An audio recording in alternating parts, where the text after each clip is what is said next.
Hey guys, welcome back to the Atlas Archives, where we journey through the histories and geographies of nations across the globe. Tonight, we turn our attention to Bhutan, a kingdom nestled high in the Eastern Himalayas.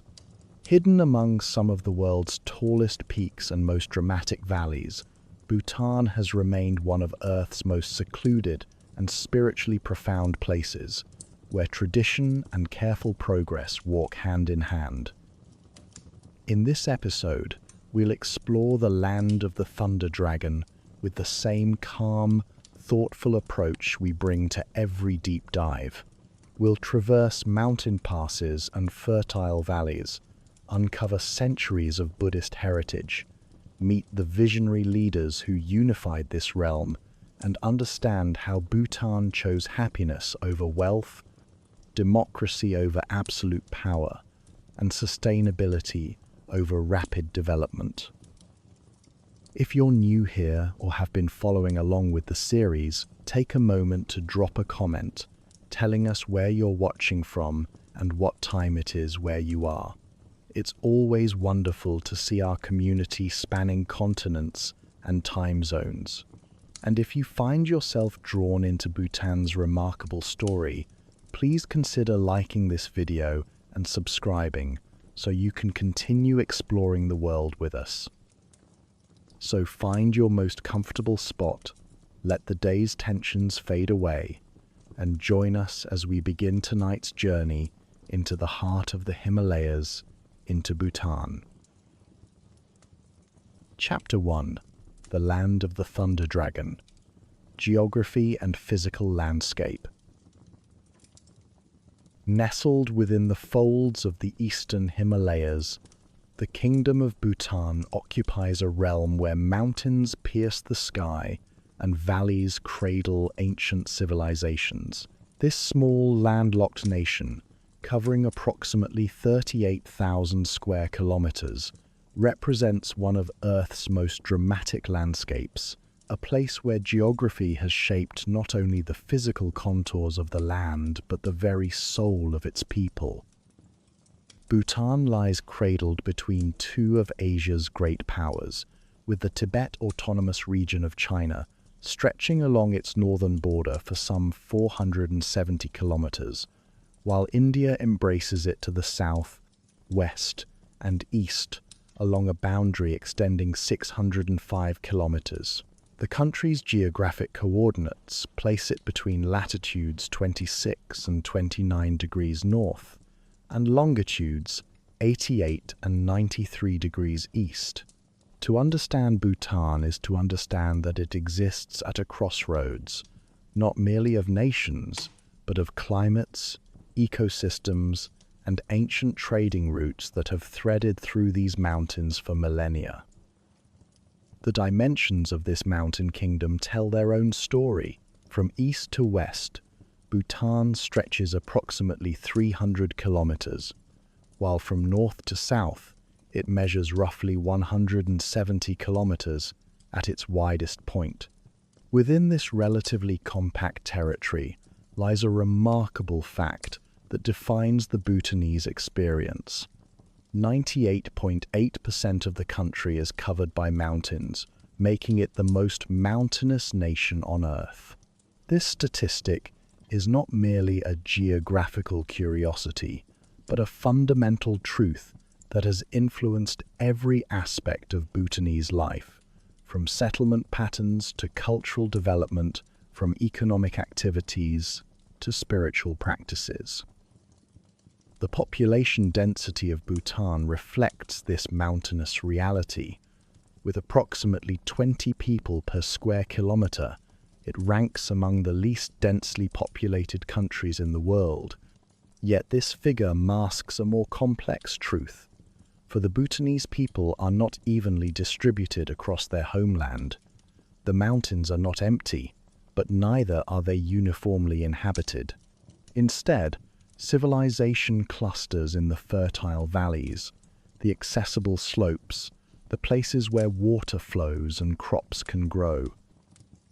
To comprehend Bhutan's geography, is to understand it as three distinct yet interconnected zones, each rising in elevation from south to north, like great steps ascending toward the roof of the world.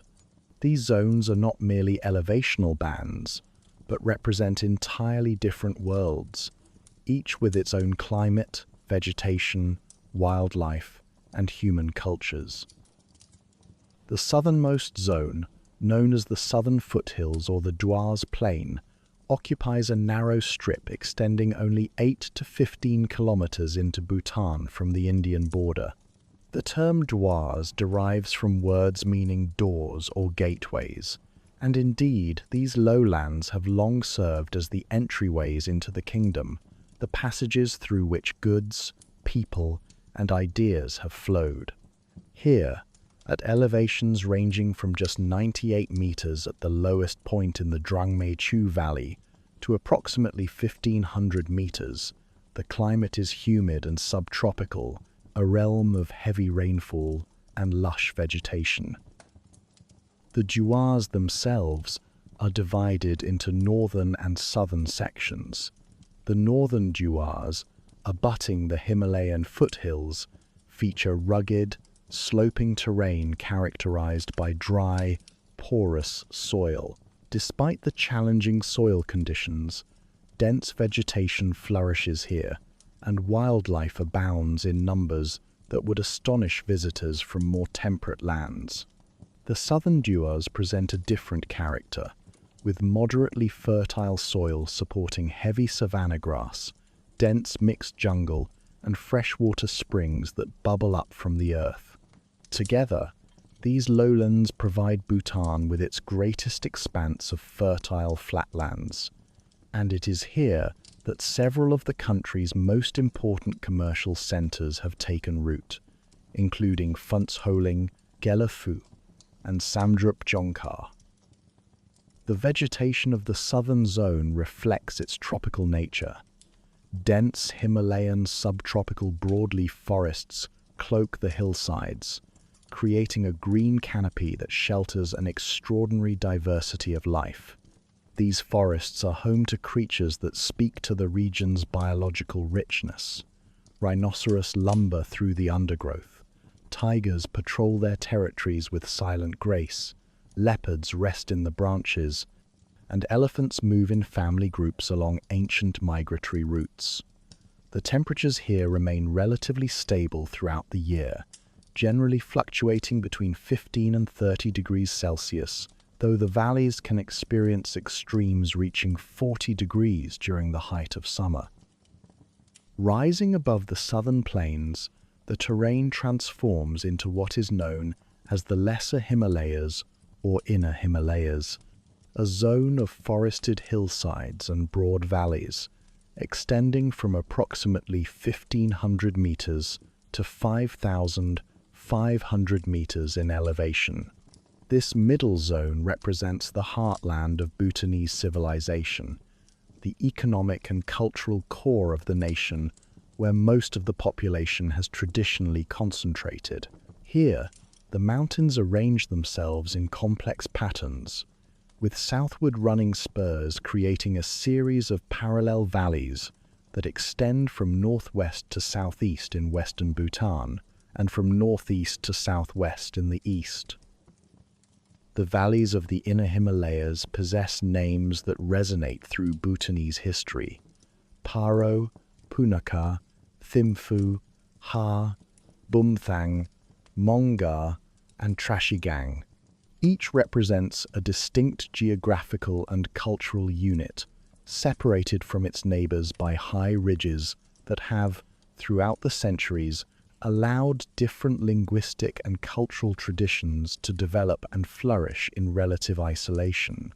These valleys receive moderate rainfall, typically between 1,000 and 1,500 millimeters annually, enough to support agriculture without the overwhelming precipitation that characterizes the southern regions. The capital city of Thimphu sits in this zone at an elevation of 2,200 meters, and its climate exemplifies the temperate conditions of the Inner Himalayas. During the monsoon season from June through September, temperatures range from approximately 15 to 26 degrees Celsius, creating conditions that feel pleasant to humans and ideal for many crops. But winter tells a different story. In January, temperatures can plunge to as low as -4 degrees Celsius, and frost becomes a regular visitor to the valleys. Snow is not uncommon in these highlands, transforming the landscape into a realm of white silence. The forests of the central mountains reveal the complexity of Bhutanese ecosystems. At higher elevations, Eastern Himalayan subalpine conifer forests dominate, their evergreen needles adapted to cold and wind. As one descends toward the valleys, these give way to Eastern Himalayan broadleaf forests, where deciduous trees paint the hillsides with seasonal colors.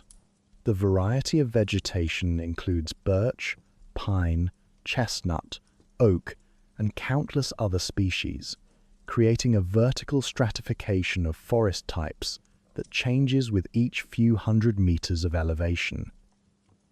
The Black Mountains deserve special mention, for they form a natural barrier through central Bhutan, creating a watershed between two major river systems, the Mo-Chu, which flows south toward Punakha, and the Drangme-Chu, which drains the eastern regions.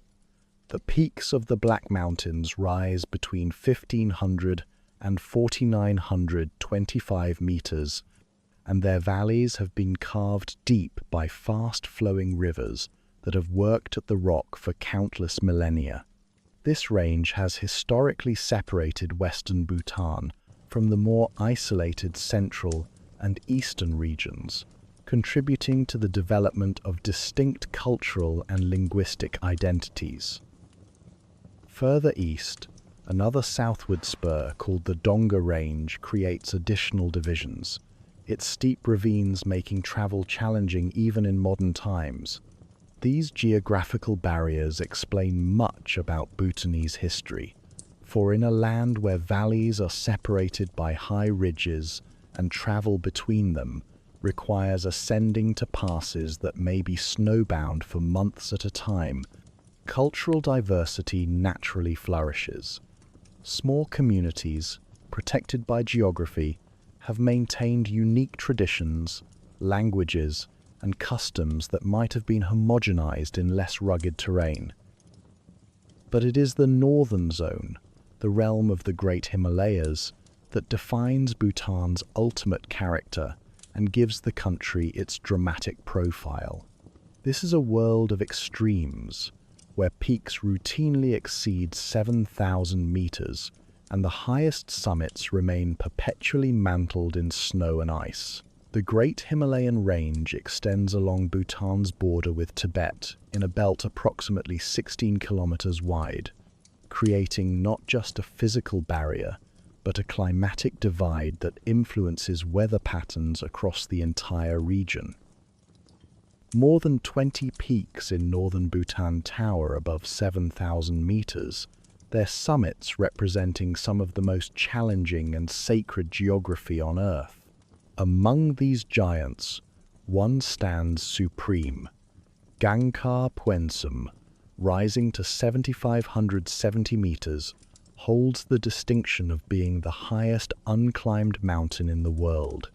This is not because mountaineers have not wished to scale it, but because Bhutan has, in recent decades, forbidden climbing of peaks above 6,000 meters out of respect for local spiritual beliefs that consider these mountains to be the dwelling places of deities. Gangkar Puensum remains, therefore, a peak that exists beyond human conquest, a reminder that some places remain sacred and untouched. Other notable peaks include Jomolhari, which rises 7,314 meters in the west, overlooking the Chumbi Valley, and numerous other summits, whose names are known primarily to the people who live in their shadows. The weather in these highest elevations is severe beyond measure. The great peaks bear perpetual snow, while the lesser mountains and hewn gorges endure high winds throughout the year, making them barren brown wind tunnels in summer and frozen wastelands in winter. The blizzards that form in the north each winter often drift southward into the central highlands, bringing harsh conditions even to the inhabited valleys. Below the rock and ice of the highest peaks lies an extensive arc of Eastern Himalayan alpine shrub and meadows. These high-altitude environments, existing at elevations between 3,700 and 5,500 meters, contain grasslands interspersed with a stunning variety of rhododendrons and herbaceous plants. During the brief summer months, these meadows burst into color, providing pasture for yaks tended by a sparse population of migratory shepherds who move their herds with the seasons, following the ancient rhythms of pastoral life. The glaciers of northern Bhutan represent both a resource and a growing concern. In the 1980s, glaciers covered approximately 10% of the country's total surface area, serving as crucial renewable sources of water for Bhutan's rivers. Fed by fresh snow each winter and melting slowly through the summer, these ice masses release millions of liters of fresh water annually, sustaining not only Bhutan, but also regions far downstream. The country contains 677 glaciers and 2,674 glacial lakes and subsidiary bodies of water, a hydrological wealth that underpins much of the nation's hydroelectric potential. However, climate change has brought new challenges to these high places. Studies have indicated that Bhutan's glaciers are retreating at rates of 30 to 40 meters per year, a pace that threatens to fundamentally alter the country's hydrology. This glacial retreat creates the risk of glacial lake outburst floods, catastrophic events in which ice or moraine dams fail, sending walls of water cascading down valleys. 25 of Bhutan's glacial lakes have been identified as posing significant GLOF risks, a threat that hangs over communities and infrastructure in the valleys below. Water defines much of Bhutan's geography, for this is a land sculpted by rivers. 4 major river systems drain the country: the Torsa, Raidak, Sankosh, and Manas. Each of these is fed by countless tributaries that gather water from melting glaciers and monsoon rains, carving deep gorges through the mountains as they rush southward toward the Brahmaputra River in India. The rivers are swift and powerful, their courses marked by waterfalls and rapids, and they have served throughout history as both barriers and highways, depending on the season and the skill of those who would navigate them. The climate of Bhutan is as varied as its altitudes, and like most of Asia, it is profoundly affected by monsoons. The country experiences 5 distinct seasons: summer, monsoon, autumn, winter, and spring. Western Bhutan bears the brunt of the monsoon winds, receiving between 60 and 90% of its annual rainfall during the wet season from late June through late September. These are the months when the skies open and water pours down, when rivers swell and the vegetation explodes with growth, when travel becomes challenging and the earth itself seems to come alive. The eastern regions of the country are somewhat warmer and drier than the west, a function of their position relative to the monsoon currents. Annual precipitation varies dramatically across Bhutan's topography. In the severe climate of the north, only about 40 millimeters of precipitation falls each year, mostly as snow. The temperate central regions receive a yearly average of around 1,000 millimeters, a moderate amount that supports diverse agriculture. But in the humid, subtropical south, Some locations register as much as 7,800 millimeters per year, creating conditions of almost overwhelming wetness that sustain thick tropical forests and savanna. The biodiversity that this varied geography supports is extraordinary. Bhutan's forest cover, which accounts for approximately 71% of the total land area, represents some of the most pristine woodland in Asia. Much of this is primary forest, showing no clear signs of human disturbance, and approximately 41% lies within protected areas. The government has committed to maintaining at least 60% forest cover in perpetuity, a promise enshrined in the nation's constitution and reflective of Buddhist values that emphasize harmony with nature. These forests harbor countless species, from the Himalayan takin, Bhutan's national animal, with its unusual appearance, suggesting a cross between a goat and an antelope, to the golden langur, a primate found nowhere else on Earth. Snow leopards prowl the high places, red pandas inhabit the temperate forests, and more than 700 species of birds fill the skies with color and song. The country's commitment to conservation has made it a haven for wildlife at a time when habitat loss threatens species throughout Asia. The geographical isolation that Bhutan's mountains provide has been both blessing and challenge. For centuries, these natural barriers protected the kingdom from invasion and allowed it to develop its unique cultural identity free from external domination. The Bhutanese themselves call their country Druk Yul, the land of the thunder dragon, a name that captures both the dramatic storms that sweep through the mountains and the fierce independence that geography has made possible.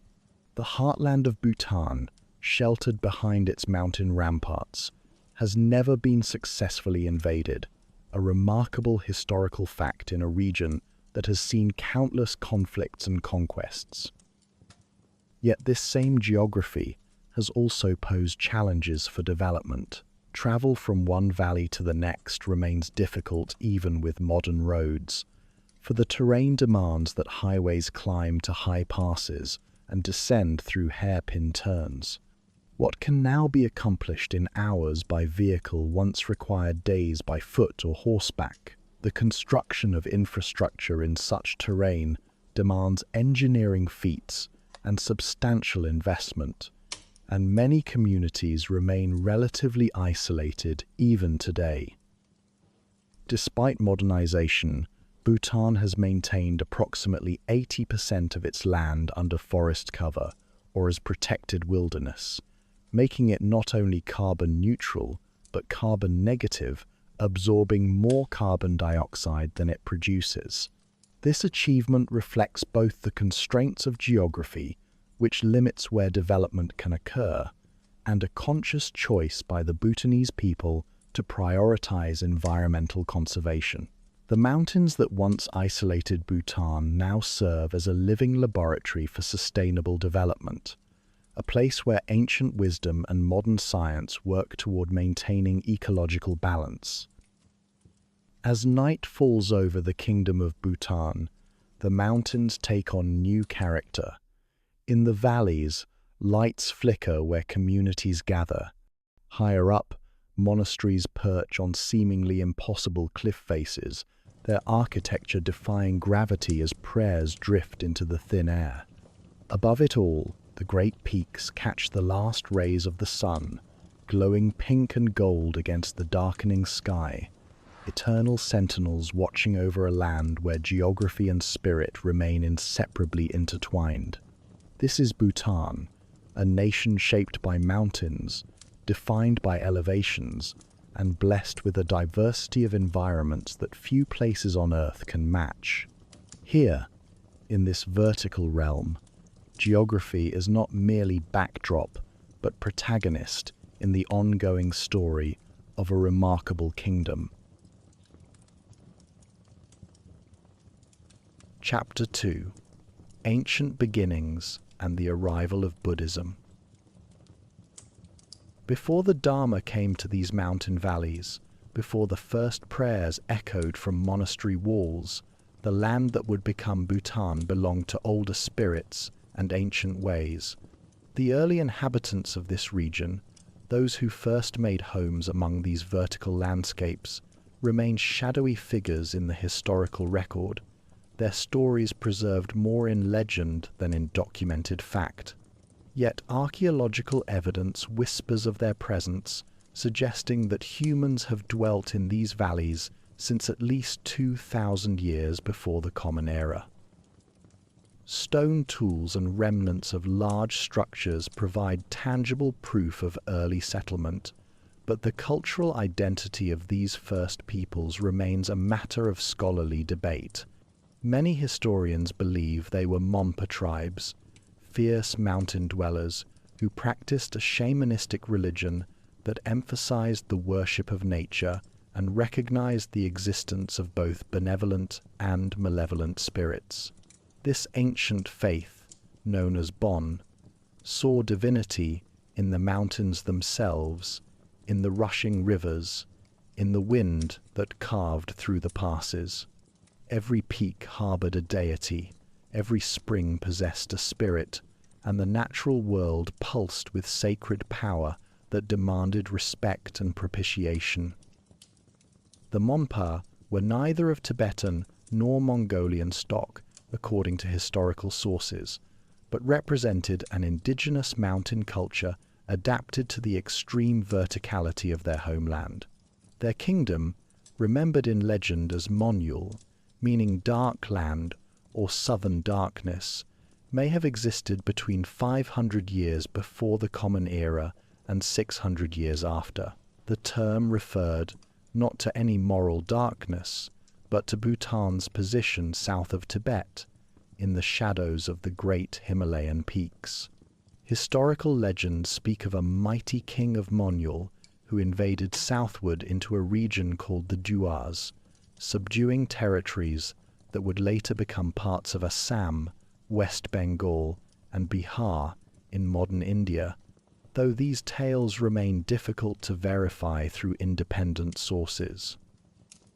Into this world of mountain spirits and shamanistic practices, Buddhism would arrive not as a sudden revolution, but as a gradual transformation carried northward from the Indian plains, where the Buddha himself had walked centuries earlier. The Dharma's journey to Bhutan would span centuries and involve multiple waves of teachers, missionaries, and seekers, each adding layers to what would become one of the world's most distinctive Buddhist cultures. The first Buddhist footprints in Bhutan date to the 7th century, during the reign of the Tibetan king Songtsen Gampo, who ruled from 627 to 649. This remarkable monarch, himself a convert to Buddhism, had extended the Tibetan Empire's influence southward into the Himalayan regions, bringing with him not just political power, but spiritual transformation. Songtsen Gampo's ambitions were not merely territorial but cosmic in scope. According to tradition, he ordered the construction of 108 Buddhist temples across the Himalayan region as part of a grand spiritual project to subdue the forces of chaos and darkness that he believed plagued the land. 2 of these temples rose in what is now Bhutan. In the Paro Valley, workmen constructed Kichu Lachang, its walls rising against the dramatic backdrop of mountains that had known only Bon worship. In Bumthang, in central Bhutan, they built Jambe Lakang, another outpost of the Dharma in this realm of spirits. These structures represented more than architecture. They were spiritual fortresses, points of light intended to anchor Buddhist teachings in lands where they had never before taken root. The temples stood as testaments to Songtsen Gampo's vision of a Buddhist transformation extending across the roof of the world.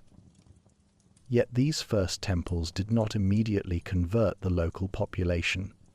Buddhism at this early stage existed as an elite religion associated with the Tibetan imperial presence, but not yet deeply integrated into the lives of common people who continued to make offerings to mountain gods and consult shamans for guidance. The Dharma had arrived, but it had not yet truly taken hold in Bhutanese hearts. That transformation would require a figure of extraordinary spiritual power, someone capable of meeting the local spirits on their own ground and demonstrating the superiority of Buddhist teachings through direct confrontation with the forces that ordinary people both feared and revered.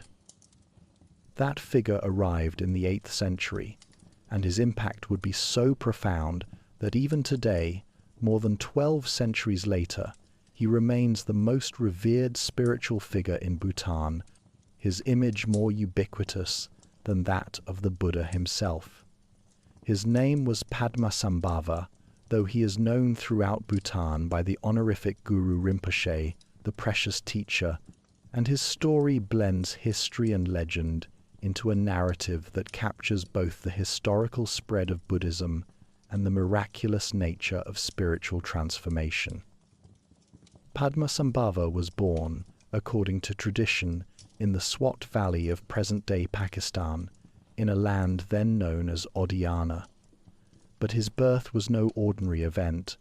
Legend tells that he emerged fully formed from a lotus flower, floating upon a lake, manifesting not as an infant, but as an 8-year-old child already possessed of complete enlightenment.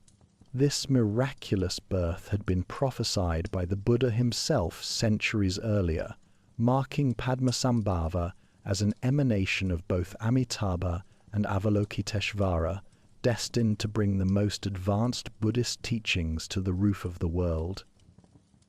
The historical Padmasambhava studied under numerous masters, becoming expert in the tantric practices of Vajrayana Buddhism, the diamond vehicle that emphasized esoteric rituals and rapid paths to enlightenment.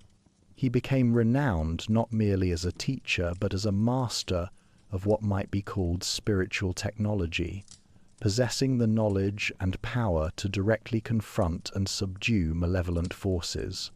His reputation for performing miracles spread throughout the Buddhist world. Tales of his ability to fly through the air, to leave handprints burned into solid rock, to transform the weather itself through force of will. The Tibetan emperor Trisong Detsen, ruling in the mid-8th century, first invited the Indian master Shantarakshita to help establish Buddhism in Tibet and to build the first monastery at Samye. But the project encountered supernatural resistance. What workmen built during the day, local spirits destroyed at night.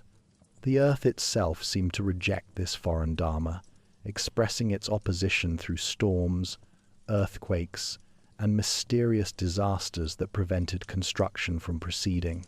Shantarakshita, recognizing that he lacked the specific skills needed to deal with these forces, recommended that the emperor invite Padmasambhava, whose mastery of tantric practices and ability to subdue demons was legendary. Padmasambhava arrived in Tibet in 746, and his confrontation with the local spirits became the stuff of legend. Rather than attempting to destroy these beings, he employed a different strategy. Through demonstrations of power and teachings about karma, he converted them to Buddhism, transforming them from obstacles into protectors of the Dharma. The spirits that had opposed the monastery's construction became its guardians, their ancient power now channeled to support rather than resist the new teaching. This pattern of conversion rather than conquest would characterize Padmasambhava's entire mission and would prove particularly important for his work in Bhutan. From Tibet, Padmasambhava made multiple journeys to Bhutan, and it is these visits that established him as the country's patron saint. The traditional accounts state that he first entered Bhutan in 810, though some sources suggest earlier visits. He came, according to legend, flying on the back of a tigress, a consort named Yeshe Tsogyal, whom he had transformed into this fearsome mount for the journey. They landed at a cliff face in the Paro Valley, a sheer rock wall rising 900 meters above the valley floor, where Padmasambhava entered a cave to meditate.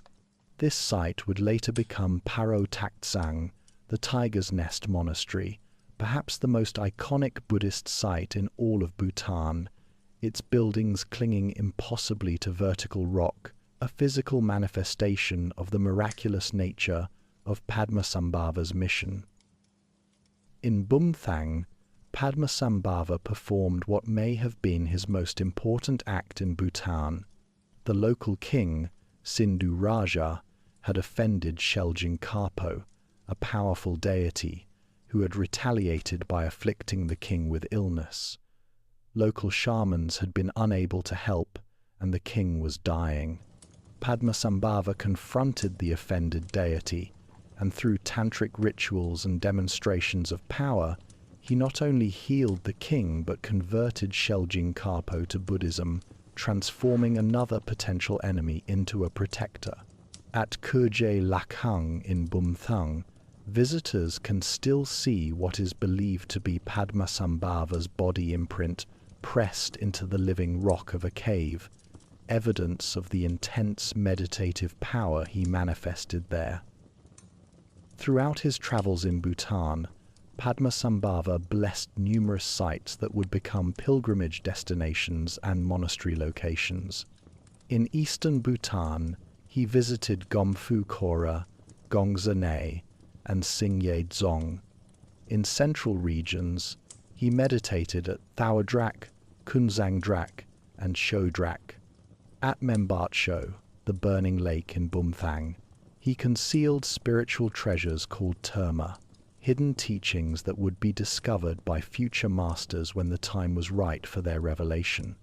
These terma would become a distinctive feature of Bhutanese Buddhism, ensuring that Padmasambhava's influence would extend across the centuries through teachings that emerged generation after generation. Padmasambhava's method of spreading Buddhism in Bhutan differed significantly from conventional missionary work. Rather than insisting that people abandon their traditional beliefs entirely, he incorporated local spirits and deities into the Buddhist framework. The mountain gods became protectors of Buddhist teachings. The spirits of rivers and forests found places in Buddhist cosmology. Through this synthesis, Buddhism became not a foreign imposition but a transformation and elevation of existing beliefs, making the Dharma accessible to people whose worldview already recognized sacred power in the landscape around them. According to oral tradition preserved through the centuries, people began taking lay Buddhist vows and abandoning animal sacrifice after Padmasambhava's teachings. Some traditional historians believe that even the distinctive short hairstyle worn by both Bhutanese men and women originated in the mass ordinations conducted by Padmasambhava, a physical marker of spiritual transformation. The Bhutanese fondness for chewing betel leaves and pan is also attributed to the precious teacher's influence, though these connections remain in the realm of cultural memory rather than documented history. The school of Buddhism that Padmasambhava established became known as the Nyingmapa, the Old School or Red Hat School, referring to the color of the ceremonial headgear worn by its practitioners. The Nyingmapa emphasized the tantric practices that Padmasambhava had mastered, including complex visualizations, mantras, and rituals designed to accelerate spiritual progress.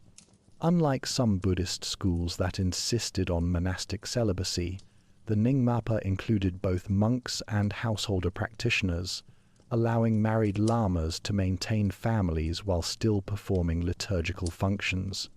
This flexibility made the school particularly suited to the scattered valley communities of Bhutan, where having a resident lama who was also part of the local community proved practical. Following Padmasambhava's sojourn in the 8th century, Indian influence continued to play a role in Bhutan's religious development, but increasingly it was Tibetan migrations and Tibetan Buddhist schools that brought new teachings and practices. By the 11th century, the Tibet-tangent Mongolian military expeditions and the settlement of Tibetan monks had established multiple Buddhist schools, competing for influence and followers throughout Bhutan. The valleys, isolated from one another by geography, each developed religious affiliations that sometimes aligned with and sometimes opposed those of neighboring regions. The 12th century brought a development that would prove crucial to Bhutan's future. A Tibetan monk named Phajo Drugom Jigpo brought to western Bhutan the teachings of the Drukpa Kagyu school, one of the 4 major schools of Tibetan Buddhism. The Drukpa school emphasized oral transmission of teachings from master to disciple, and its central practice focused on meditation concerning Mahamudra, the Great Seal, a concept linking the realization of emptiness to freedom from the cycle of reincarnation. The school also taught 6 yogic practices of bodily self-control aimed at achieving nirvana. The Drukpa school competed with several other Buddhist lineages for dominance in Bhutan. The Lapa, a branch of the Drikung Kagyu sect, had built some of the original fortified monasteries called dzongs in strategic locations throughout Bhutan. The Nenyingpa represented another influential lineage. These various schools vied for followers, for patronage from wealthy families, and for control of key valleys and trade routes. Their competition was not merely spiritual but political, for in medieval Bhutan, religious and secular authority were inseparably intertwined. Despite the arrival of these newer schools, the Nyingmapa tradition established by Padmasambhava continued to flourish, particularly in central and eastern Bhutan. The 15th century produced one of the most significant figures in Bhutanese religious history, Pema Lingpa, born in 1450. Pema Lingpa was a tertun, a treasure revealer, someone believed to be a reincarnation of one of Padmasambhava's original disciples, and thus empowered to discover the terma that the precious teacher had hidden centuries earlier. Pema Lingpa discovered numerous spiritual treasures, including texts and sacred objects, at various sites throughout Bhutan, but his most famous discovery occurred at Membacho, the burning lake. According to the account, Pema Lingpa announced that he would retrieve treasures from the lake's depths. Holding a burning lamp, he dove into the dark waters before a crowd of witnesses. Time passed with no sign of him, and people began to fear he had drowned. Then he emerged, the lamp still burning impossibly beneath the water, carrying sacred objects that Padmasambhava had concealed there 6 centuries earlier. This miracle established Pema Lingpa's credentials and ensured the continued vitality of the Nyingmapa tradition in Bhutan. His teachings and the lineage he established would influence Bhutanese Buddhism into the present day. By the 16th century, Bhutan existed as a patchwork of competing powers. No central authority unified the valleys. Instead, each region had its own local ruler, often aligned with one or another Buddhist school, and these rulers frequently warred among themselves. The dongs that various schools had built served simultaneously as monasteries, fortresses, and administrative centers, physical expressions of the fusion of religious and political power. The valleys remained isolated, not just by geography, but by political fragmentation, and travel between regions could be dangerous. Yet despite this political chaos, Buddhism had by this time thoroughly permeated Bhutanese culture.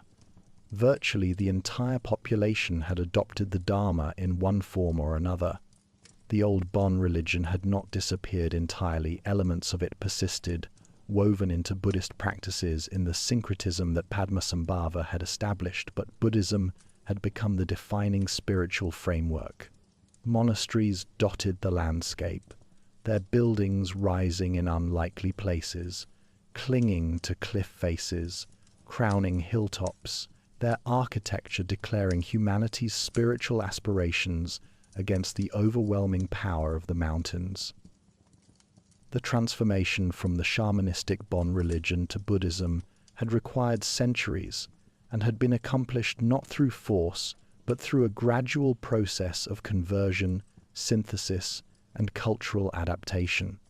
Padmasambhava's genius had been to recognize that Buddhism need not destroy local traditions, but could incorporate and transform them, creating a distinctive Himalayan Buddhism that honored both the universal Dharma and the particular spirits of place. This approach had allowed Buddhism to take root deeply in Bhutanese soil, becoming not an import but an integral part of what it meant to be Bhutanese. As night falls over Tiger's Nest Monastery, where Padmasambhava first meditated upon the Paro cliff, butter lamps flicker in the darkness, small flames that have burned continuously for centuries in honor of the precious teacher. Far below in the valley, other monasteries light their own lamps, and the prayer wheels begin to turn with the evening winds. The Dharma that arrived from India and Tibet had become Bhutanese, adapted to these mountains, these valleys, this vertical world where spiritual and physical elevation merge. But the unity of Buddhist faith masked a political fragmentation that would soon prove unsustainable. The stage was set for a figure who would not merely teach the Dharma, but would wield it as a tool for creating something Bhutan had never possessed: true political unity under a single authority. That transformation would come in the 17th century, and it would forge the modern Bhutanese nation. Chapter 3. The Unification under Zhabdrung Ngawang Namgyal. In the year 1616, as winter snow mantled the Himalayan passes, a young lama fled southward from Tibet, carrying with him a sacred relic and a vision that would transform Bhutan forever. His name was Ngawang Namgyal, and though he could not have known it as he crossed into the valleys below, his arrival marked the true beginning of Bhutan as a unified nation. Behind him lay religious persecution and disputed claims to authority. Before him stretched a fragmented land of warring valleys and competing Buddhist schools. Within 3 decades, he would forge from this chaos a cohesive state, earning the title Zhabdrung Rinpoche, literally, at whose feet one submits, a name by which he would be remembered across the centuries. Ngawang Namgyal was born in 1594 at Ralung Monastery in southern Tibet, a scion of religious nobility. His father, Mipham Tenpai Nyima, served as the lineage holder of the Drukpa Kagyu school, one of the 4 major schools of Tibetan Buddhism. His mother, Sonam Pelgi Butri, was the daughter of a local Tibetan king. From birth, Ngawang Namgyal existed within the highest circles of religious and political power, receiving rigorous spiritual training under his father's guidance. His exceptional intellect and devotion earned him recognition as the reincarnation of Kunkien Pema Karpo, a prominent master of the Drukpa Kagyu lineage, making him heir to one of Tibet's most influential religious positions. But religious authority in Tibet had become increasingly contested. The Gelugpa school, led by the Dalai Lama in Lhasa, was consolidating power with the support of Mongolian military forces. Other Buddhist schools, including the Drukpa Kagyu, found themselves under pressure. When rival factions disputed Ngawang Namgyal's recognition as the legitimate reincarnation, the controversy became more than merely spiritual. Political and religious tensions escalated to the point where his position, perhaps even his life, seemed endangered. The Tsangdeb, a powerful secular ruler aligned with competing religious interests, viewed the young Lama as a threat. Then came the dreams and visions that would determine Bhutan's fate. In meditation, Ngawang Namgyal experienced a vision of Mahakali, a fierce protector deity manifested as a raven flying southward. He interpreted this as a sign from the guardian deities of Bhutan, offering him sanctuary and a new mission. In 1616, at the age of 22, he made his decision. Taking with him the Rangjung Karsapani, a self-manifested image of Avalokiteshvara considered one of Tibet's most sacred relics, he departed Ralung with a small group of followers and journeyed south through treacherous mountain passes toward a land he had never seen. His route took him through Laya, a remote region in what is now Gasa district, where he received welcome from Hobcho Lam, who had connections to Ngawang Namgyal's family.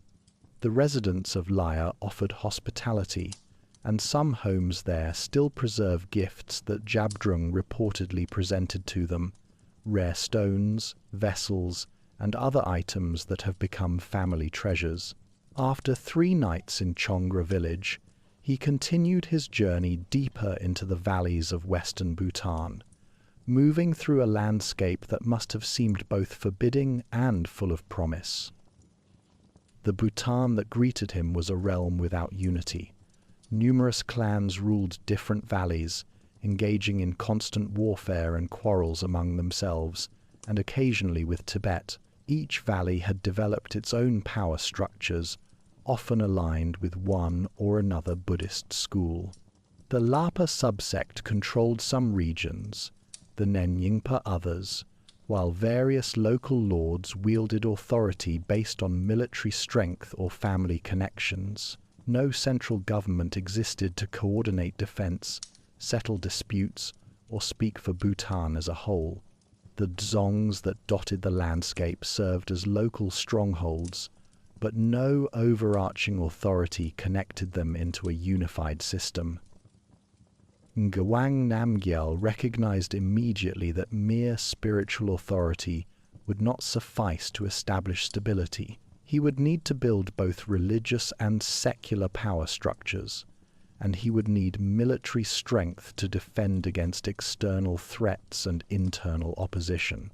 His strategy combined spiritual legitimacy, political acumen, diplomatic skill, and, when necessary, martial force. It was a comprehensive approach to state building that acknowledged the realities of power while maintaining spiritual purpose. His first major construction project began in 1628, when he ordered the building of Simtoka Dzong at the entrance to the Thimphu Valley. The location was strategic, controlling traffic between the powerful Paro Valley to the west and the Trongsa Valley to the east. But Simtoka Dzong was more than a fortress. It combined religious and administrative functions, serving as monastery, military stronghold, and governmental center. This architectural innovation would become Zabdrung's signature contribution to Bhutanese culture, the Dzong, as a multifunctional institution embodying the fusion of spiritual and temporal authority. The construction of Simtoka Dzong provoked immediate opposition. The Lamkar Ngar, an alliance of 5 different lamas representing various religious factions, viewed Jabdrung's growing influence as a threat to their own authority. In 1629, they launched an attack that became known as the Battle of Five Lamas. Zhabdrung's forces prevailed, a victory that demonstrated not only military capability but divine favor in the eyes of those who witnessed it. The defeat of the Five Lamas consolidated Zhabdrung's control over western Bhutan and sent a message to potential rivals throughout the region. But the greatest threats came from Tibet. Between 1617 and 1649, Tibetan forces launched 5 major invasions, seeking to capture Zhabdrung, suppress the Drukpa Kagyu school in Bhutan, and reassert Tibetan dominance over the southern Himalayan regions. These invasions tested Zhabdrung's leadership and forced him to rapidly develop military capabilities that could repel well-organized armies from the north. The first Tibetan invasion came in 1617, barely a year after Zhabdrung's arrival. The attack failed, with the Tibetan commander killed in battle.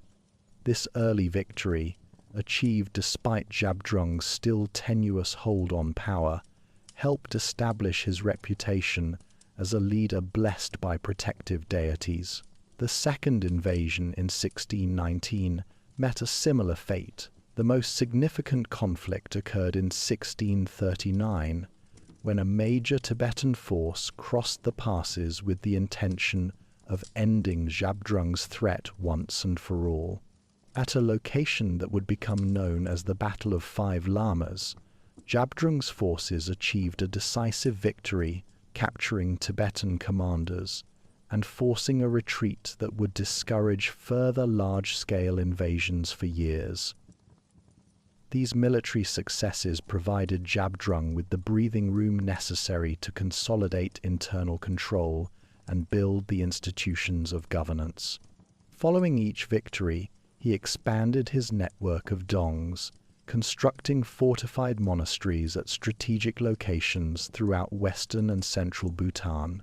Punakha Dzong, built in 1637 at the confluence of the Pho Chu and Mo Chu rivers, became his principal residence and the winter capital.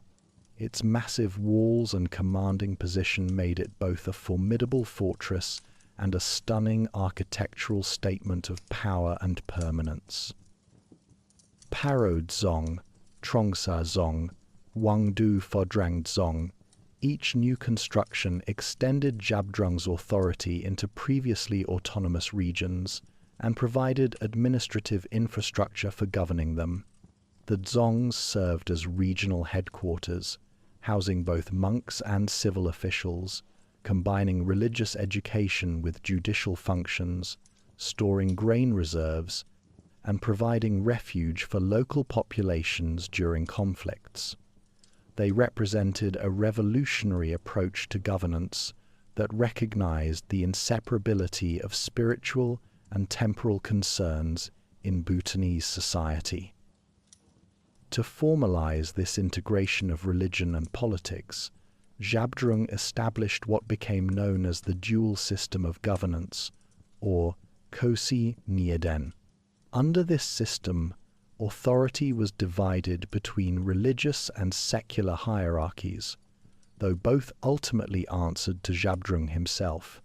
The Je-Khenpo served as the religious head, leading the monastic establishment and overseeing spiritual education and practice. The Druk Desi served as the secular head, responsible for civil administration, military affairs, and day-to-day governance. This dual system acknowledged that a Buddhist state required both spiritual guidance and practical administration, and it provided structures through which both could function effectively. Zhabdrung also established the central monk body, the Zhung Drat Shang, which became the institutional heart of Bhutanese Buddhism. This organization standardized monastic education, liturgical practices, and administrative procedures across the growing network of monasteries and dzongs. Under Zhabdrung's guidance, The Drukpa Kagyu school achieved dominance throughout most of Bhutan, though he wisely allowed the older Nyingmapa tradition to continue in central and eastern regions, recognizing that excessive religious uniformity might provoke resistance. Legal reform represented another crucial aspect of Zhabdrung's state-building project. He codified laws that had previously existed only as local customs varying from valley to valley. His legal code, known as the Tsayig, integrated Buddhist principles with practical governance needs. It established standards for everything from taxation and land tenure to criminal punishment and monastic discipline.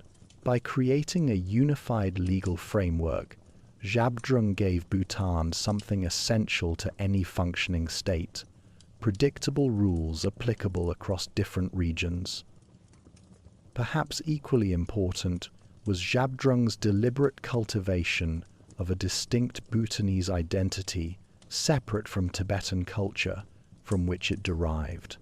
He standardized national dress, formalizing the go for men and kira for women as symbols of Bhutanese identity. He established the Tseku festival tradition, annual celebrations held at dzongs and monasteries, featuring masked dances that dramatized Buddhist teachings and honored protective deities. These festivals became central to community life, occasions when people gathered across social hierarchies to witness sacred performances and renew their connection to Buddhist teachings and Bhutanese identity. Zhabdrung's cultural innovations extended to art and architecture. He established distinctive Bhutanese styles in painting, sculpture, and building design that drew on Tibetan traditions but developed unique characteristics. The dzongs themselves, with their massive sloping walls, elaborate woodwork, and integration into dramatic landscapes, became the most visible expressions of this emerging Bhutanese aesthetic. Today, these architectural masterpieces remain among Bhutan's most treasured cultural resources, still serving governmental and religious functions centuries after their construction. By the early 1640s, Zhabdrung had achieved what no previous ruler had accomplished: the unification of western and central Bhutan under a single authority backed by both military power and religious legitimacy. The fragmented realm of competing valleys had been transformed into a coherent state with functioning institutions, a unified legal system, and a shared cultural identity. Trade routes that had been dangerous due to local conflicts became safer. Disputes that might have led to warfare could now be settled through the judicial system. The constant threat of Tibetan invasion had been repelled, establishing Bhutan's de facto independence. Yet, Zhabdrung understood that institutions alone could not guarantee his life's work would endure. He needed to establish succession mechanisms that would maintain stability after his death.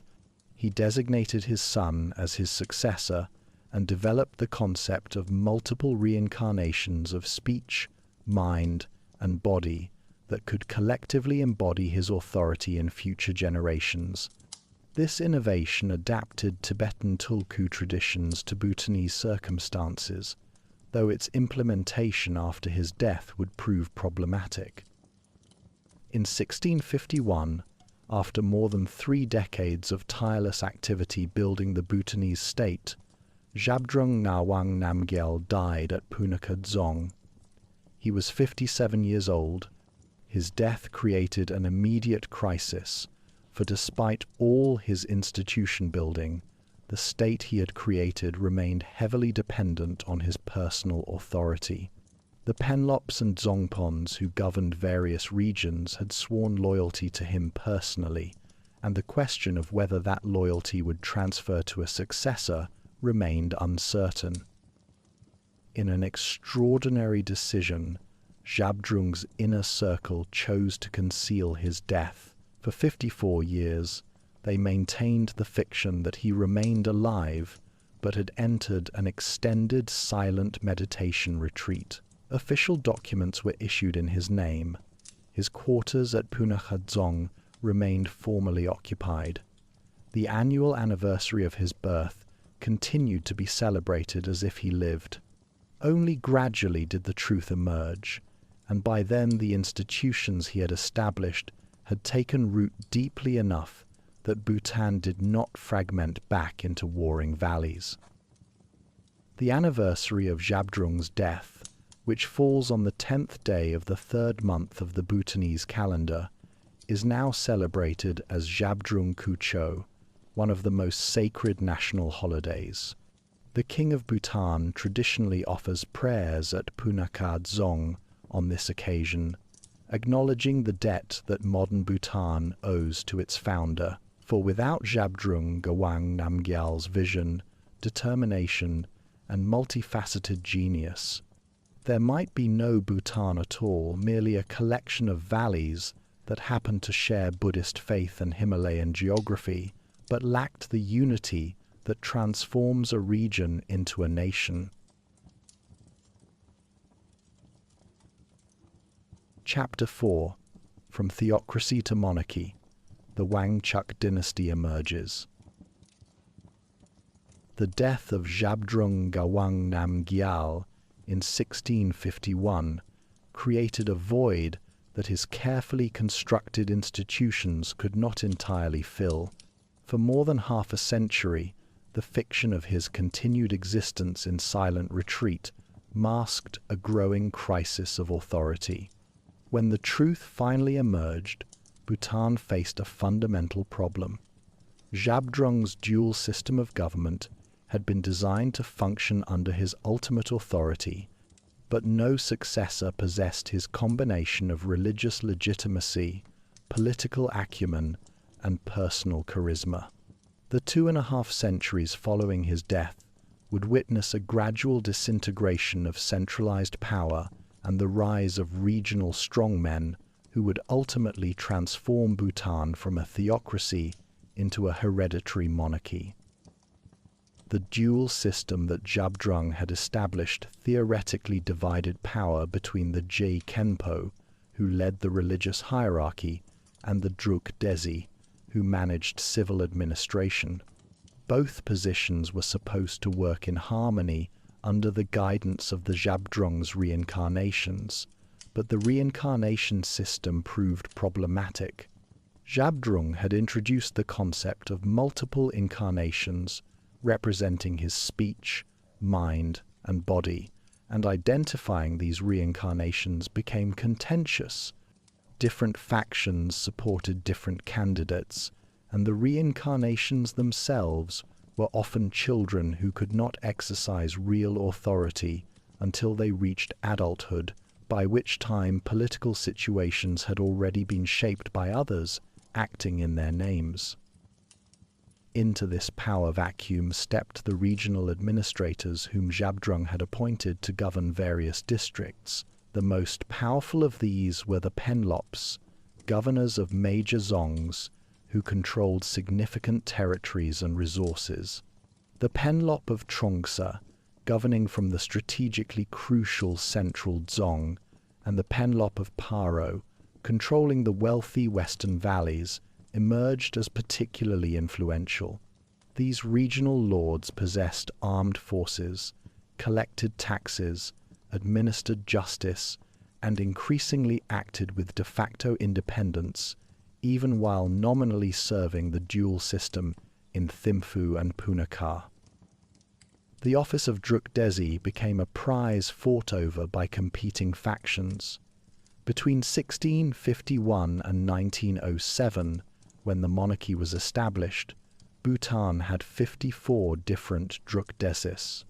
Some served multiple terms, but many held office only briefly before being overthrown or forced to resign. This instability at the center contrasted sharply with the relative continuity in the regions, where powerful Penlops could maintain authority for years or even decades. The pattern was clear. Real power was devolving from the center to the periphery, from the religious civil administration to the territorial governors. Civil wars erupted periodically as different penlops allied with or against various drukdesis, each conflict further weakening central authority. The dongs that Jabdrung had built to unify Bhutan became fortresses from which regional lords defied or negotiated with the nominal government. Tibet occasionally intervened in these internal conflicts, and while Bhutan successfully repelled outright invasions, the constant threat of external interference complicated internal politics. By the 18th century, Bhutan had become less a unified state than a loose confederation of regions whose governors paid lip service to the dual system while pursuing their own interests. Yet even amid this political fragmentation, Bhutanese cultural identity remained intact. The Buddhist faith continued to provide social cohesion. The Tseku festivals still brought communities together. The distinctive architecture, dress, and customs that Jabdrung had fostered persisted across regions despite political divisions. Buddhism served as the glue that kept Bhutan recognizably Bhutanese, even when political unity had largely dissolved. The monasteries continued their educational and spiritual functions, and the religious hierarchy maintained more stability than its civil counterpart, with the Je Khenpos providing spiritual leadership that transcended political chaos. The 19th century brought new challenges as British colonial power expanded across South Asia. The British Empire, having consolidated control over India, began taking interest in the Himalayan kingdoms that bordered its northern territories. For Britain, these mountain kingdoms represented potential buffer zones against Russian expansion and gateways to Tibet, where British commercial interests hoped to establish trade relationships. Bhutan's political fragmentation made it vulnerable to external pressure and conflicts over control of the Duars Plain. The fertile lowlands along Bhutan's southern border brought Bhutan into direct confrontation with British power. The Duar War of 1864 to 1865 marked a turning point. Disputes over taxation and jurisdiction in the Duars, combined with British frustration at having to negotiate with multiple Bhutanese authorities who often contradicted each other, led to military conflict. The British, with their modern weapons and trained armies, quickly overran the Duars and pushed into the Bhutanese foothills. Bhutan's forces, brave but poorly coordinated due to the fragmented political structure, could not mount effective resistance. The war concluded with the Treaty of Sinchula in 1865, under which Bhutan ceded the Bengal Duars to British India in exchange for an annual subsidy and British non-interference in Bhutan's internal affairs. The loss of the Duars represented both territorial and economic setback, as these fertile plains had provided significant revenue. More importantly, the war demonstrated Bhutan's vulnerability to external powers and highlighted the costs of internal disunity. Some Bhutanese leaders recognized that the fragmented system of competing penlops could not adequately defend the kingdom's interests against organized modern states. Yet the machinery for creating greater unity seemed absent. The dual system had lost credibility, and no obvious alternative existed. From this situation of crisis and uncertainty emerged the Wangchuck family. The Wangchucks descended from the Nyo clan, a noble family from central Bhutan with deep roots in both political leadership and Buddhist tradition.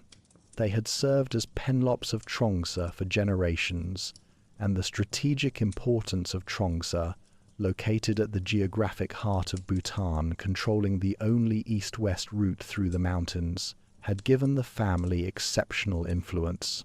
The title Penlop of Trongsa had become, by the 19th century, effectively the most powerful position in Bhutan after the Druk Desi himself, and often more powerful in practice. Jigme Namgyal, who served as Penlop of Trongsa in the mid-19th century and briefly as Druk Desi, proved to be a skilled military leader and administrator. His campaigns against rival Penlops strengthened Trongsa's position, and his ability to maintain order in his territories contrasted with the chaos elsewhere. When Jigme Namgyal died in 1881, his position passed to his son, Ugyen Wangchuck, who would prove to be one of the most consequential figures in Bhutanese history. Ugyen Wangchuck was born in 1862 at Wangdikoling Palace in Bumthang. From childhood, he received training in both leadership and warfare, apprenticing at his father's court during the turbulent period when regional conflicts dominated Bhutanese politics.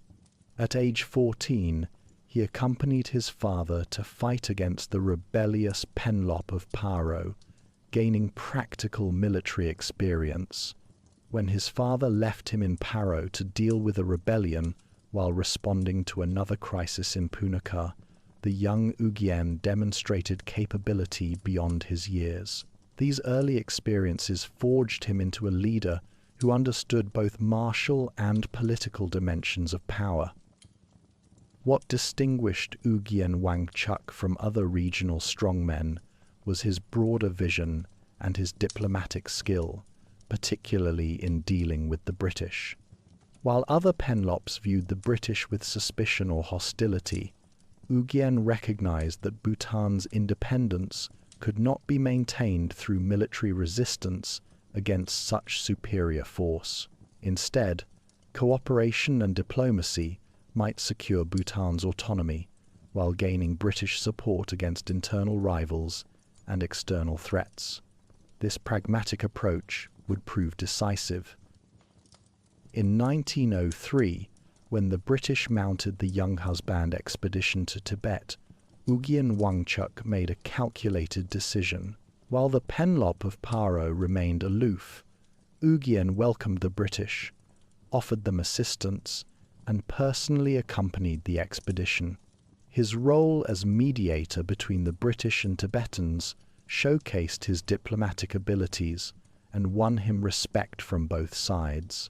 When the expedition concluded successfully from the British perspective, they rewarded Ugyen Wangchuck with the title Knight Commander of the Indian Empire in 1905, an honor that elevated his status both internationally and within Bhutan. The mediation had another profound effect. For the first time since 1750, when Bhutan had sent a peace mission to intervene in a Tibetan civil war, Bhutan had played a significant role in resolving an external conflict. In both Bhutanese and Tibetan cultures, the mediator occupies a position of enormous prestige, standing above contending parties and earning honor from all sides. Ugyen Wangchuck's success in this role gave him a legitimacy that transcended regional power politics and suggested he might be capable of unifying Bhutan in a way the failing dual system could not. By 1907, the situation within Bhutan had become untenable. The last officially recognized Jabdrung had died in 1903, and the last Druk Desi died in 1904. The dual system, already dysfunctional, now existed more in theory than practice. Civil administration had effectively fallen into Ugyen Wangchuck's hands, as he had used his position as Penlop of Trongsa and his diplomatic successes to accumulate authority that other regional leaders reluctantly accepted. But the system needed formal restructuring to provide stability.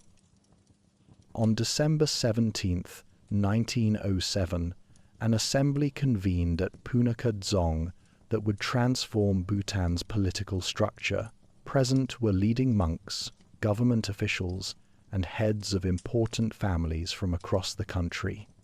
After deliberations, they unanimously elected Ugyen Wangchuck as the first Druk Gyalpo, the Dragon King, establishing a hereditary monarchy that would replace the dual system that had governed Bhutan for 3 centuries.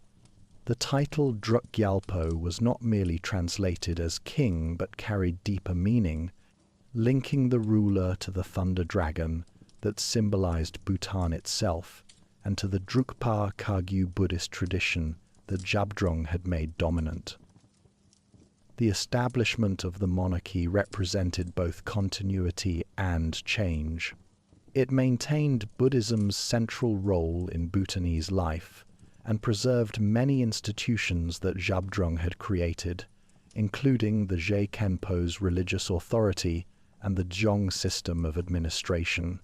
But it ended the fiction of collective religious civil leadership and vested ultimate authority in a single hereditary line. The Wangchuck family's legitimacy derived not from reincarnation, but from demonstrated leadership, diplomatic success, and the consensus of Bhutan's elite that the old system had failed and needed replacement. In 1910, Ugyen Wangchuck secured Bhutan's position internationally through the Treaty of Punakha with British India. Under its terms, Britain agreed to increase the annual subsidy to Bhutan and to guarantee Bhutan's territorial integrity and independence from external aggression. In exchange, Bhutan agreed to be guided by British advice in its foreign relations.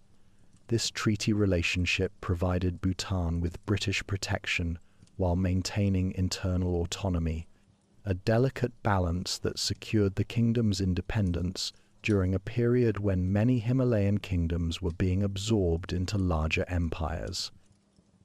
The first Druk Gyalpo's reign from 1907 to 1926 focused on consolidation rather than radical change.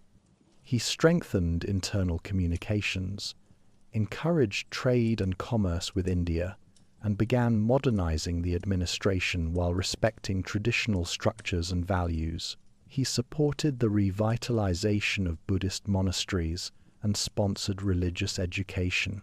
Crucially, he maintained the respect of both traditionalists, who appreciated his Buddhist piety and respect for custom, and modernizers who recognized the need for reforms that would strengthen Bhutan against external pressures.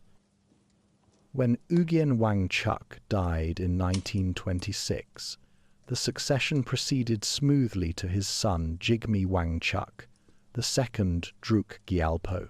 This peaceful transition itself represented an achievement demonstrating that the new monarchical system could provide the stability that the old dual system had failed to maintain.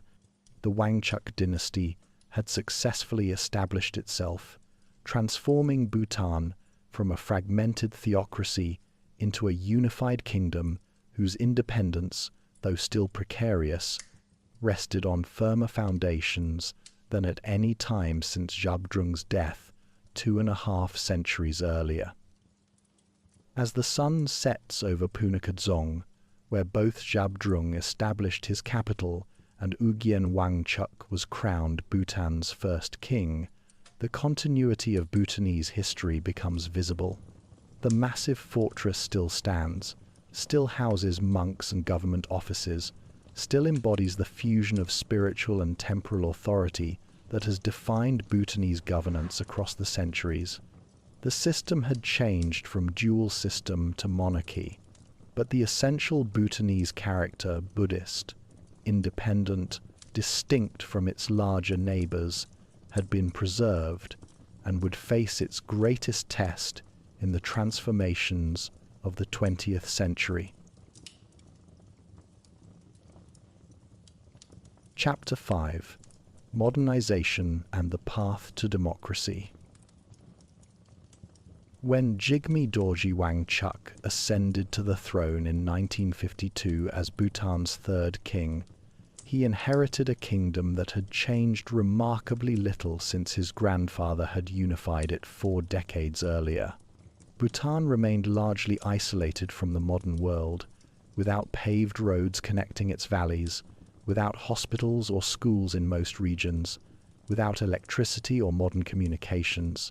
The Dzongs still dominated the landscape as they had for centuries, and daily life for most Bhutanese differed little from that of their great-grandparents.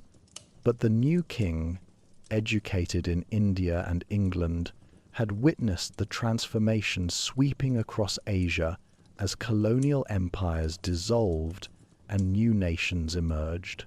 He recognized that isolation, while having protected Bhutan's independence and culture, could not continue indefinitely in a world growing smaller through technology and interconnected through politics.